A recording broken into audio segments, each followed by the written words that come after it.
Confirm. I see the vehicle and the license plate. We have just found Kiely's vehicle. Over.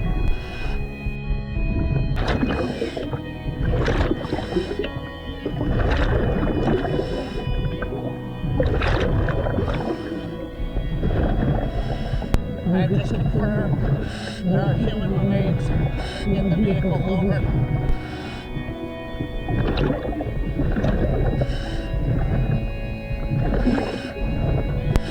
The passenger window is broken out, it appears. Rear driver's side window is halfway down. She's in the back of the vehicle.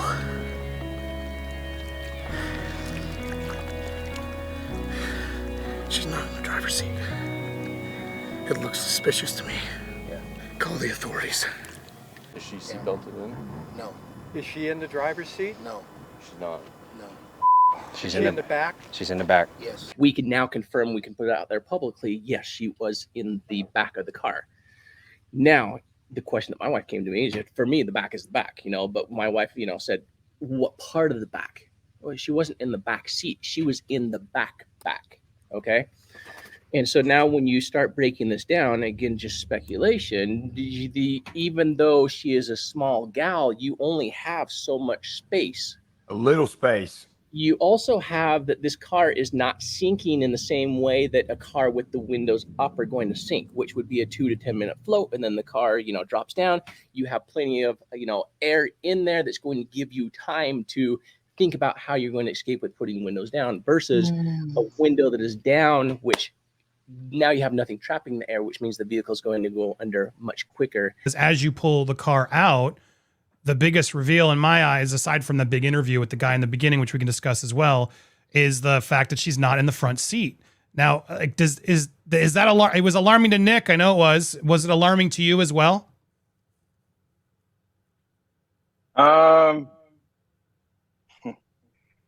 This is, yeah, absolutely.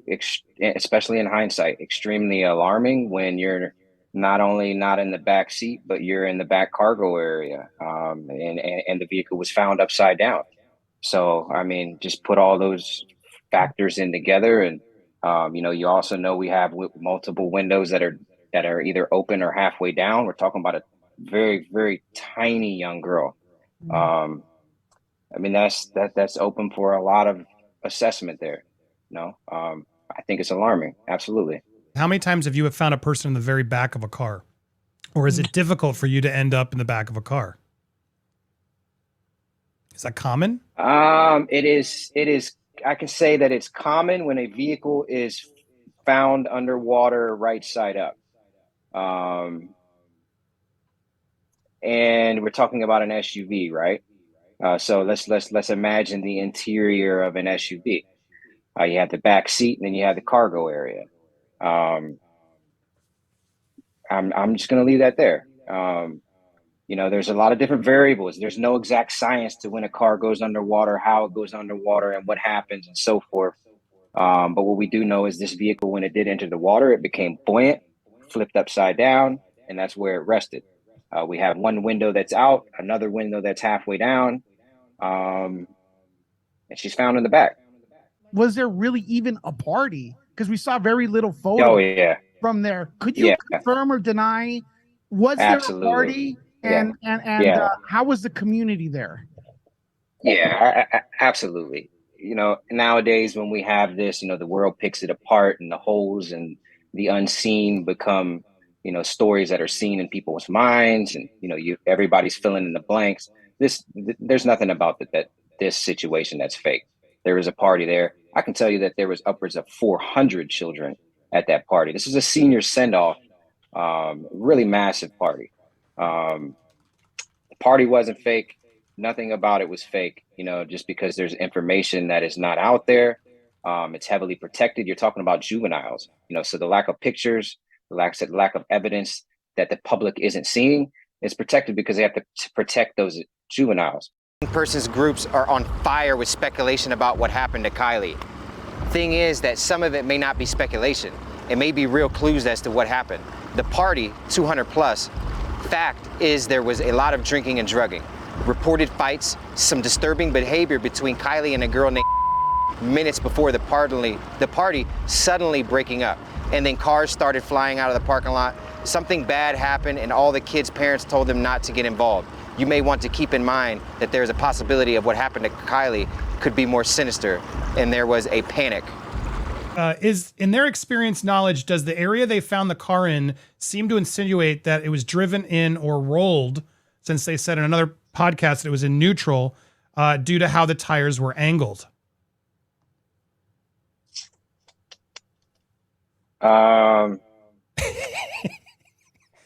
Man, I mean, my lack of response, I mean, it just answers it, right? But I you know, there would be a lot of answers that come out, you know, if you,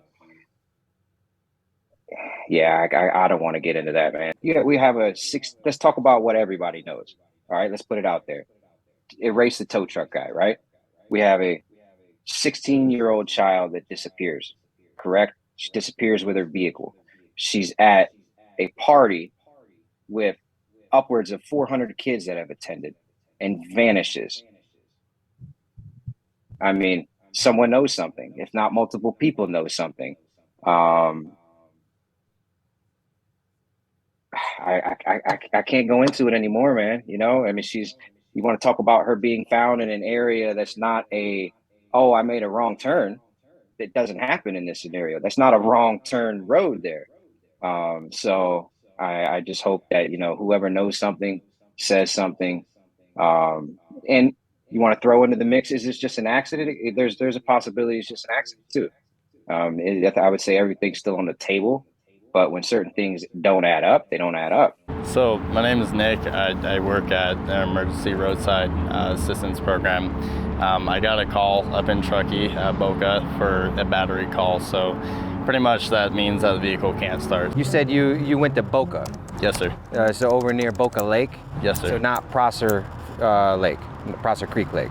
It's right by Prosser Creek. Yeah, so just north. So you went to Boca. At first, when I went there, I realized after my test that, you know, everything was working great on the vehicle. At that point in time, I did notice that, like, she was very hesitant and very skeptical on everything that was going on. She was asking me really weird questions, like in the sense of, how do you put on your seatbelt correctly? And like, okay, and she asked me to show her on how to connect it to like her actual belt. After that, she was stating on how she was there all night and she couldn't get her vehicle started due to the fact that now we both realized it was in neutral.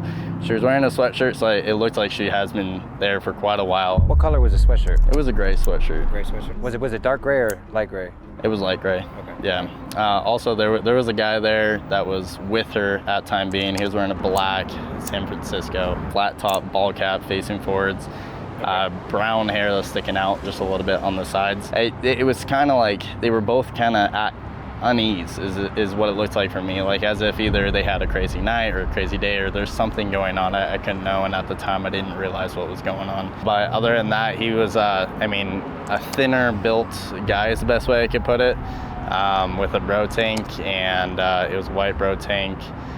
He had some freckles on his face, like, or maybe it was like acne or whatnot, but it was on both sides of his face.